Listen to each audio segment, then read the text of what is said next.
Business के box office में भी हम चाहते हैं कि हमारे बिजनेसमैन की मूवीज हिट हो। हमने आइडिया टू आईपीओ शुरू किया, बड़ी सफलता मिल रही है। अभी रिसेंटली हमने एक कंपनी एक्वायर करी, सिटी समोसा, 100 से ज़्यादा आउटलेट हो गए उसके। और एक के बाद एक हम लेते, पोशाक बहुत अच्छा परफॉर्म कर रही है। आपने बताया था मुझे दोनों के बारे में। हाँ जी। ऐसे कैसे हो सकता है कि बड़ा बिजनेस कोई काम करे और सफलता ना मिले? धन्यवाद धन्यवाद धन्यवाद, थैंक यू वेरी मच। एक आपके थ्रू एक आंसर चाहता हूँ मैं जी। कि कभी कभार छोटा व्यापारी सोचता है यार आईपीओ पे जाते वक्त उसको एक घबराहट होती है, क्योंकि उसकी जानकारी नहीं है उसको। वो सोचता है यार मेरे कागज चेक होंगे, मेरे को यार ये रेड हेरिंग प्रोस्पेक्टस क्या होता है, और पहले ड्राफ्ट आएगा रेड हेरिंग प्रोस्पेक्टस, बाद में फिर से बनेगा, जीएसटी इनकम टैक्स के चक्कर में फंस ना जाऊं, कच्चा पक्का कच्चा पक्का, तो पक्के में दिखाना पड़ेगा, प्रोसेस कहीं कॉम्प्लेक्स तो नहीं है। तो ये उनका डर, इसके विषय में मैं आपसे कुछ सुनना चाहता हूँ कि अगर उनके डर को दूर किया जाए। वैसे हम तो चर्चा करते हैं इस पर क्योंकि आप फर्स्ट हैंड बहुत बार एक्सपीरियंस कर चुके हैं, बहुत सारी ऑर्गेनाइजेशंस को लेके गए लिस्टिंग पे, आपका क्या सुझाव है, क्या समझ है? मेरी एक पिक्चर थी कंपनी, उसमें एक गाना हुआ करता था, गंदा है पर धंधा है ये, याद है? हाँ। तो मैं एक्चुअली लोगों को ये गाने की ये बोल याद दिलाता हूँ, बोलता गंदा है पर धंधा है ये। उसमें पर्सपेक्टिव ये था कि हम गंदे काम कर रहे हैं, गैंगस्टर बन रहे हैं, लेकिन धंधा है तो ठीक है। मैं रिवर्स कर देता हूं उसको, मैं कहता हूं धंधा है पर गंदा है ये, गड़बड़ है ये। और आदमी की सोच बदलने में ज्यादा टाइम नहीं लगता है। आप कच्चे के धंधे को इंडिकेट कर रहे हैं? मैं कच्चे के धंधे को इंडिकेट कर रहा हूं, मैं मैल प्रैक्टिस को इंडिकेट कर रहा हूं, मैं पुअर बिजनेस गवर्नेंस को इंडिकेट कर रहा हूं, मैं पुअर डिसिप्लिन को इंडिकेट कर रहा हूं। क्या होता है जब आदमी कच्चे का धंधा करता है तो उसमें बहुत सारी प्रॉब्लम्स आती हैं। जैसे आदमी सब कुछ अपने दिमाग में रखता है, कंप्यूटर फाइल कुछ नहीं होती, अपनी सेकंड इन कमांड को ट्रस्ट कर सकता है, third fourth fifth in command को पता ही नहीं कि क्या हो रहा है। तो आप उस क्वालिटी की ही टीम को अट्रैक्ट करोगे जो इतने मतलब लेवल के हैं कि उनको कुछ समझ में नहीं आए, क्योंकि आपको डर है कि भाई लोगों को समझ में आ जाएगा, ये बात बाहर नहीं निकलो।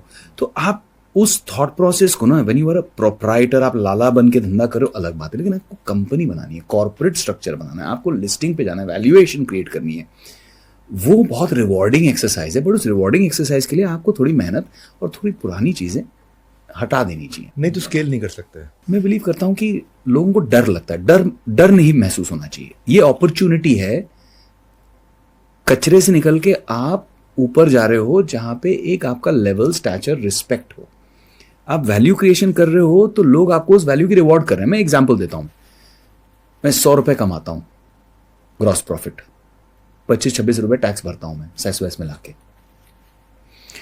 आज मुझे बहुत ज्यादा खुशी होती है लाला जी को कि मैं तो 25-26 रुपए बचा लिया, इसमें से 25-26 देने थे, मैंने तो सिर्फ 6 रुपए दे दिए, 8 रुपए दे दिए, बाकी सब बचा दिए। वो 2 मिनट की एक सेंस ऑफ अचीवमेंट है, खुशी है। उसके साथ आपने क्या ले लिया? स्ट्रेस ले लिया कि भाई रेड हो सकती है, फंस सकता हूँ, सरकार को पता चल जाए कि मैं चोरी कर रहा हूँ, गबन कर रहा हूँ, टैक्स में गोलमाल कर रहा हूँ। वो स्ट्रेस एक अलग है। दूसरा, अब आप किसी इन्वेस्टर के साथ बैठते हो तो आपके पास वही इन्वेस्टर आएगा जो लोन शार्क है, जो आपको दबा के जबरदस्त आपसे 2%, 3% पर मंथ पैसे देगा, आपको अच्छे टर्म्स नहीं देगा। क्यों? क्योंकि उसे भी पता है कि आप कच्चे का धंधा करते हो, आपको डिक्लेयर नहीं करते हो, ट्रस्ट बिल्ड नहीं होता। आपको ही पता है कि धंधे में क्या पैसा है, किसी और को तो पता ही नहीं है, क्योंकि आपने सब चीज कागज पे छुपा के रखा है। आप जो बोल रहे हो मुझे उसे एक्सेप्ट करना, और मैं क्यों एक्सेप्ट करूंगा? तो ये सारी चीजें आपके बिजनेस को डी वैल्यू करती हैं, और स्केलिंग अप इज इम्पॉसिबल। आप एक आध राउंड मार लोगे कैपिटल का, एक आध बेवकूफ मिल जाएगा आपको, लेकिन क्वालिटी इन्वेस्टर, फाइनेंशियल इंस्टीट्यूशन, ये जो एक ग्रोथ जर्नी है, ये आपकी जीरो है। अब वही 25-26 रुपए मैंने डिक्लेयर कर दिए, भारत सरकार का फायदा हुआ, मैंने अपनी कंट्रीब्यूशन एक नागरिक बन के अच्छा भर दिया। लेकिन इसकी मुझे वैल्यू क्रिएशन मार्केट में अगर करता हूं तो मार्केट मुझे क्या देता है? आज मुझे वो 25 का करंट मल्टीपल जो चल रहे हैं एसएमई आईपीओ में, वो 25 रुपए का आप मल्टीप्लाई कर लो 60 टाइम्स, 60 टाइम्स टैक्स पेड का, क्योंकि उसका निकलने के बाद पैट आएगा। पैट 75 हुआ, 75 का कम से कम आपको 20 गुना दे रहा है मार्केट। आज तो 30-40 भी दे रहा है, बट मैं कह रहा हूं 20 गुना तो दे ही रहा है। पी मल्टीपल आपको 20 तो मिल ही रहा है।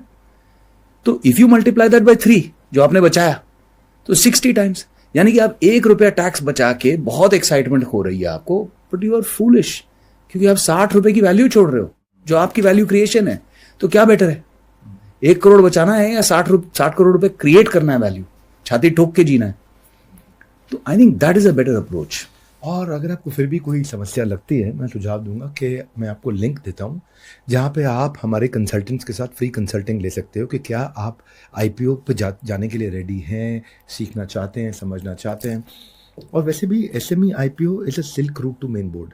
एब्सोल्युटली, बहुत आसान हो गया। नहीं, बहुत सारी चीजें हैं इसमें। एक तो एज अ बिजनेसमैन आपको लगता है मुझे अपना धंधा आता है, लेकिन जब आप बड़ा बिजनेस को मिलते हो या आपके जैसे जो डोमेन एक्सपर्ट्स है, बड़ा बिजनेस मुझे क्यों इतना पसंद है कि बड़ा बिजनेस ने एक जबरदस्त इकोसिस्टम बना दिया। आज मैं एक छोटा सा बिजनेस चला रहा हूँ, एसएमई। मुझे 10 चीजों पे एडवाइस चाहिए, टैक्स पे, रेगुलेटरी पे, ग्रोथ पे, मार्केट में, न्यू प्रोडक्ट में, एसकेयूज कितने बनाने हैं, डिस्ट्रीब्यूशन कैसे रीच करना। मेरे 15 चीजें हैं। अब 15 चीजों के लिए मैं 15 अलग अलग लोगों को ढूंढ रहा हूँ, उसमें कौन अच्छा है कौन नहीं है, किसका अच्छा रेपुटेशन है, इसने मिला दिया उसने मिला दिया। यहाँ बड़ा बिजनेस क्या कर रहा है, बेस्ट इन क्लास। जो लोग ट्राइड एंड टेस्टेड है उनको एक सिंगल विंडो पे आपने लाके दे दिया, इकोसिस्टम में आपने प्लग कर दिया। इसीलिए तो इतने अच्छे रिजल्ट्स हैं। मैं अपनी खुद की कंपनीज जो मैंने बिल्ड की हैं, चाहे वो सॉलिटारियो हो और कॉफी हो, मैं क्यों बड़ा बिजनेस में लेके आ रहा हूं? मैं क्यों कह रहा हूं कि I need this to plug and play? क्योंकि मैं कर सकता हूं, लेकिन जितना टाइम, एफर्ट, एनर्जी, कॉस्ट मैं वहां लगा रहा हूं, उसके बदले में मैंने बड़ा बिजनेस को बोल दिया please take care of this for me. और वही रिसोर्सेज, वही समय, वही पैसा मैं धंधे में लगाऊं, ग्रोथ में लगाऊं, क्योंकि आपने मेरे लिए वो बिछा बिछाया बना दिया है। एब्सोल्युटली। आपको मर्चेंट बैंकर चाहिए, आपको अपना फाइनेंशियल ड्यू डिलिजेंस कराना है, कुछ भी कराना है। Thanks Vivek ji for acknowledging our efforts. हम जो करना चाह रहे हैं इस समय 9 कंपनियां मैं लिस्ट करा चुका हूं, मैं 4 और कर रहा हूं इसी मार्च 25 से पहले। इतना काम है, इतनी मेहनत है, इतनी सारी चीजें समझनी है, कौन सही कौन गलत। जब आप बड़ा बिजनेस के साथ जोड़ के एक स्केल पे कर रहे हो तो आपकी एक फिल्ट्रेशन सिस्टम ऑलरेडी है। बड़ी ऑर्गेनाइजेशन आपके साथ क्यों जुड़ रही है? आज ग्रांट थॉर्ंटन आपके साथ जुड़ रही है, इतनी बड़ी ऑर्गेनाइजेशन है, बिग 4 के बाद नंबर 5 वही है। अब मैं ऐसे में हूं, मेरे को क्यों मिलेगा ग्रांट थॉर्ंटन? नहीं मिलेगा, एक्सेस ही नहीं देगा मुझे, और देगा भी तो बड़े मशक्कत के बाद देगा। यहां सजी सजाई थाली मिल रही है मुझे, जहां पे टॉप ब्रांड्स आने, क्योंकि आप ग्रांट थॉर्ंटन को भी स्केल दे रहे हो, वॉल्यूम दे रहे हो। बड़ा बिजनेस का अपना एक दबदबा है, एक अपना ब्रांड वैल्यू है। सो ये सारी बेनिफिट्स, उसके अलावा एज अ बिजनेसमैन जो चीजें मुझे पता ही नहीं थी, मैं उसे अप्लाई कैसे करूंगा? मुझे तो ऐसे लग रहा है मुझे तो अपना धंधा समझ में आता है भाई, मैं तो बहुत स्मार्ट हूं, मैं तो इस साल 1 करोड़ रुपए कमा लिए, लेकिन 25 कैसे पहुंचूंगा? इसी धंधे से 25 कैसे पहुंचूंगा? मुझ में काबिलियत है, मेहनत है, लेकिन गाइड करने वाला भाई। जब दुर्योधन को पूछा गया तुम्हें कृष्ण चाहिए या आर्मी, तो उन्होंने गलती क्या की? आर्मी चुनी। अगर कृष्ण चुन लेते, गुरु चुन लेते, ज्ञान चुन लेते, तो जंग जीत जाते। सही बात है।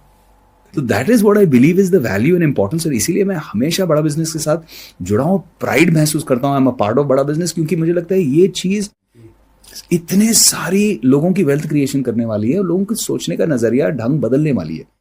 Ethics, transparent, clean, and to take it to the next level, to rocket पर चढ़ाना है सबको, तभी भारत बनेगा बुलंद।